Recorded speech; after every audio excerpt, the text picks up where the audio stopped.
إن الحمد لله نحمده ونستعينه ونستغفره ونؤمن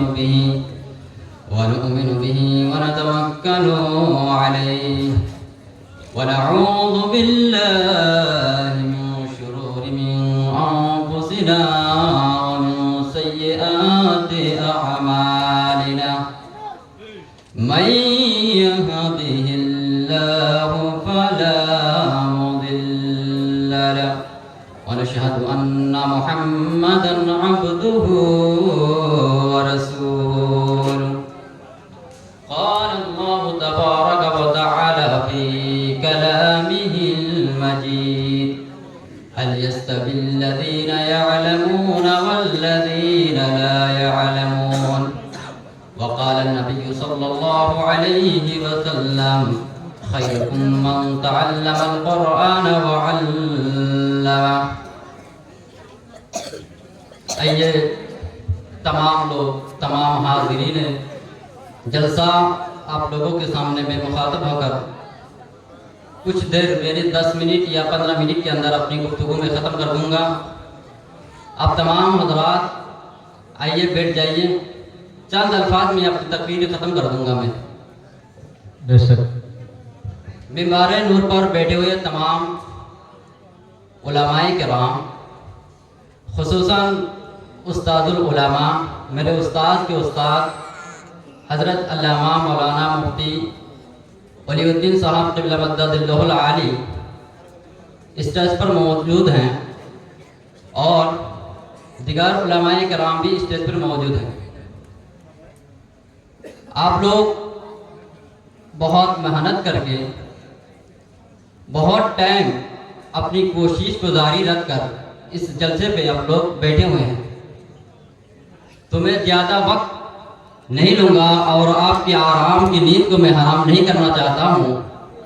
تو میں آپ لوگوں سے گزارش کرنا چاہوں گا کہ آپ لوگ کہیں پر بھی رہیے تو یہاں پر 10 منٹ یا 15 منٹ کے لیے آئیے. میرے بعد جو آنے والے ہیں اپنی آواز، اپنی انداز، اپنی حدیث، نبی کی حدیث اپنی انداز میں بیان کریں گے اور آپ لوگ اس کو سماعت کریں گے. تو میں یہ عارضی آپ لوگوں کے پاس رکھتا ہوں، آپ لوگوں کے سامنے رکھتا ہوں کہ آپ لوگ آ جائیے اور نیچے بیٹھ جائیے کچھ دیر کے لیے. سب سے پہلے میں اللہ تبارک و تعالیٰ کی شکریہ کرنا چاہوں گا کہ جس نے ہمیں اور آپ کو پیدا کیا. یعنی اللہ تبارک و تعالیٰ نے آپ کو اور ہم کو سب کو اللہ نے پیدا کیا.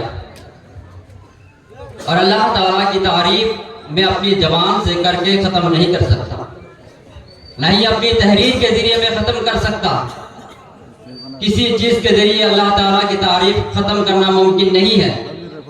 اس کے باوجود اللہ تبارک و تعالیٰ نے کچھ ایسے الفاظ دی ہے کہ اگر کوئی دنیا کے کوئی مومن، کوئی بندہ اگر اس الفاظ کو اپنی زبان اور اپنی دل سے میرے لیے اگر ایک مرتبہ پڑھ لے تو میں سمجھتا ہوں کائنات میں کوئی ایسا جگہ نہیں، کائنات میں کوئی ایسی جگہ نہیں کہ جس میں میری حمد کو باقی رہ گیا ہو.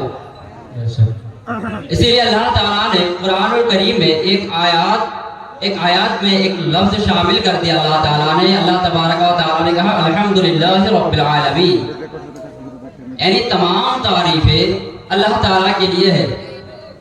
الحمدللہ جو الف لام ہے اختصاص جس کو اللہ تعالیٰ کے لیے خاص طور پر اللہ تعالیٰ کے لیے استعمال ہوتا ہے.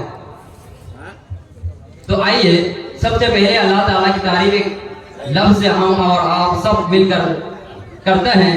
سب اپنی آواز کو بلند کر کے کہیے الحمدللہ. الحمدللہ. آپ لوگوں کو ہندی سمجھ میں آتے ہیں نا؟ سمجھ میں آ رہے ہیں نا آپ لوگوں کو؟ تو میں جو بولوں گا اس پہ آپ لوگ جواب دیں گے. میں یہ سمجھتا ہوں جو سمجھیں گے اس جواب دیں گے. اگر آپ لوگ نہیں سمجھیں گے تو میں بنگالی زبان بھی میں مطلب بول پاتا ہوں. اگر آپ لوگ بنگالی زبان میں بولیں گے تو وہی بھی بولوں گا. اگر اردو میں اگر آپ کو سمجھ میں آ رہے ہیں، اگر ہندی سمجھ میں آ رہے ہیں تو میں ہندی میں ہی بولوں گا. ٹھیک ہے؟ دیکھیے آج یہ جلسہ جو انعقاد کی گئی ہیں یہ بہت اہم جلسہ ہے. یہ معمولی سی جلسہ نہیں ہے. حضور نے ان حفاظ یعنی علماء کرام کے لیے کئی بشارت دی ہے. اگر آپ قرآن کو پوچھیں گے کہ علماء کے بارے میں قرآن کیا کہتا ہے تو اللہ تبارک و تعالیٰ قرآن الکریم میں فرماتا ہے انما یخشی اللہ من عبادہ العلماء، یعنی اللہ سے ڈرنے والا اگر کوئی قوم ہے، اللہ سے ڈرنے والا اگر کوئی لوگ ہے، اللہ سے ڈرنے والا اگر کوئی شخص دنیا میں موجود ہے تو وہ ہے علماء کرام، وہ ہے عالم دین جو دین کو سمجھے، جو دین کے قرآن کو پڑھے، حدیث کو سمجھے، یعنی لوگوں کو سمجھائے۔ ان کے بارے میں اللہ تعالیٰ یہی فرماتا ہے انما یخشی اللہ من عبادہ العلماء، یعنی اللہ سے ڈرنے والا قوم، اللہ سے ڈرنے والا لوگ صرف اگر دنیا میں موجود ہے وہ ہے علماء کرام۔ کو یہ سبحان اللہ، سبحان اللہ۔ اللہ تعالیٰ نے یہ ذمہ لی ہے کہ دنیا میں اگر کوئی ڈرنے والا قوم ہے، کوئی ڈرنے والا لوگ ہے، وہ ہے علماء دین۔ اور علماء دین کا علامہ جلال الدین سیوطی اس آیات کے تفسیر میں کہتے ہیں صرف علماء دین اللہ سے ڈرنے والا نہیں، اس میں علماء دین کے متبعین جو ان کو پیروی کرنے والے ہیں، جو علماء دین کے ساتھ چلنے والے ہیں، علماء دین جو کہتا ہے اس بات کو جو ماننے والے ہوتے ہیں، ان بات پر عمل کرنے والے ہوتے ہیں، وہ بھی اللہ سے ڈرنے والا ہوتا ہے، اللہ سے وہ بھی ڈرتا ہے۔ اللہ رب العالمین جو کہتا ہے علماء دین اس کو بیان کرتا ہے اور وہ اس کو سن کر لوگوں کو، یعنی وہ سن کر عمل کرتا ہے اور لوگوں کو عمل کرنے پر آمادہ کرتا ہے کہ یہ سبحان اللہ، سبحان اللہ۔ تو وہ بھی اللہ سے ڈرنے والا ہوتا ہے۔ صرف علماء دین نہیں، علماء دین تو مطلقاً کہا گیا، لیکن اس کے پیچھے اس کے متبعین بھی اللہ سے ڈرنے والے ہوتے ہیں۔ اور آج اس مدرسے سے کئی حفاظ کرام، تقریباً 9 حفاظ کرام آپ لوگوں کے سامنے دستار حفظ سے فارغ ہوئے ہیں، تو ان تمام لوگ یہاں پر موجود ہیں اور آپ لوگ ان تمام لوگوں کی زیارت بھی کی ہے، تو میں یہ سمجھتا ہوں کہ یہاں کی جو بہت سارے کارنامے ہیں اس مدرسے کی، یہ مدرسہ یعنی کوئی حافظ بننا یہ کوئی آسان بات نہیں ہے، کوئی معمولی سی بات نہیں ہے، کوئی چاہنے سے حافظ نہیں بن سکتا۔ کوئی اگر کہے کہ میں حافظ بنوں گا، لیکن اللہ نے نہیں چاہا تو وہ حافظ نہیں بن سکتا۔ کوئی حافظ بننا کوئی اپنی زبان کی بات نہیں ہے۔ اگر آپ کو دیکھنا ہے کہ حافظ بننے میں کتنی تکلیفیں ہوتی ہے، حافظ بننے میں کتنے کوششیں کرنی پڑتی ہے، کتنی قربانیاں دینے پڑتے ہیں، اگر آپ کو دیکھنا ہے اس مدرسے میں آئیے، 10 بجے آپ مدرسے کے ہاسٹل پہ گھسیے اور دیکھیے کہ بچے کس طریقے سے، ننھے سے بچے، چھوٹے بچے کس طریقے سے سو رہے ہیں، ایک لحاف لے کے، ایک اپنی چادر لے کے کس طریقے سے ٹھنڈے میں سو رہے ہیں، اتنی کوششیں کر کے، اتنی تکلیفیں کر کے، اتنی اپنی آپ کو قربانی دے کر، یعنی جس عمر میں بچے کھیلنے کودنے میں مصروف ہوتا ہے، جس عمر میں بچے اپنی گود میں، اپنی باپ کے گود میں ہوتے ہیں، اپنی ماں کے گود میں ہوتے ہیں، اس عمر میں یہ بچے اپنے گود کو چھوڑ کے یہاں پر قرآن سیکھنے آ جاتے ہیں، یہاں پر قرآن پڑھنے آ جاتے ہیں۔ حافظ کرام، علماء کرام سے قرآن کو سیکھتے ہیں اور قرآن کو پڑھتے ہیں۔ اللہ تبارک و تعالی ان کو دیکھ کر یہ فرماتا ہے الیستوی الذین یعلمون والذین لا یعلمون، کہ یہ عالم اور کوئی جاہل برابر ہو سکتا ہے؟ کوئی عالم غیر عالم برابر ہو سکتا ہے؟ نہیں، کوئی عالم کوئی غیر عالم برابر نہیں ہو سکتا۔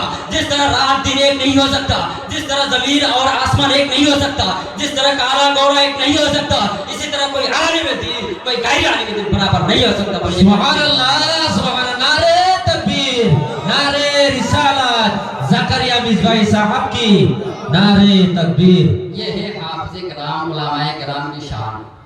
صرف یہی نہیں، دنیا کی کسی کوئی پڑھنے والے جو ڈاکٹر ہوتے ہیں، انجینئر ہوتے ہیں، جو اور پڑھائی کرتے ہیں، دوسری چیزوں میں پڑھائی کرتے ہیں، ان کے لیے ہمارے حضور نے کوئی بشارت نہیں دی کہ یہ میرے وارث بنے گا، کہ میں جانے کے بعد یہ دین کی خدمت کریں گے۔ یہ کوئی حضور صلی اللہ علیہ وسلم ان لوگوں کے لیے بشارت نہیں دی ہے۔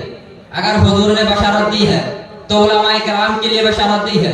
حضور صلی اللہ علیہ وسلم فرماتے ہیں العلماء ورثۃ الانبیاء، اگر کوئی وارث بنے گا میرے بعد، اگر کوئی وارث بنے گا، وارث کا مطلب آپ لوگ سمجھتے ہیں، وارث کہتے ہیں کسے؟ پہلے اگر وارث کے ڈیفینیشن آپ کو بتانا جاؤں تو کافی ٹائم لگ جائے گا، لیکن میں وارث کی ڈیفینیشن نہیں بتاؤں گا، میں صرف چند الفاظ میں اپنی گفتگو کو ختم کر دوں گا کہ وارث اس کو کہتے ہیں، سمجھ لیے جس طرح آپ لوگ یعنی بنگالی زبان میں یہاں پر جو جو زیادہ مشہور ہے، یعنی جو اپنے باپ سے ملتے ہیں، وارث اسی کہتے ہیں نا، یعنی اپنے باپ سے جو ملتے وارث۔ لیکن حدیث میں جو وارث کا مطلب ہوتا ہے، یہاں پر جو وارث کا مطلب ہے، اس کا مطلب یہ ہے کہ میرے نائب بننا،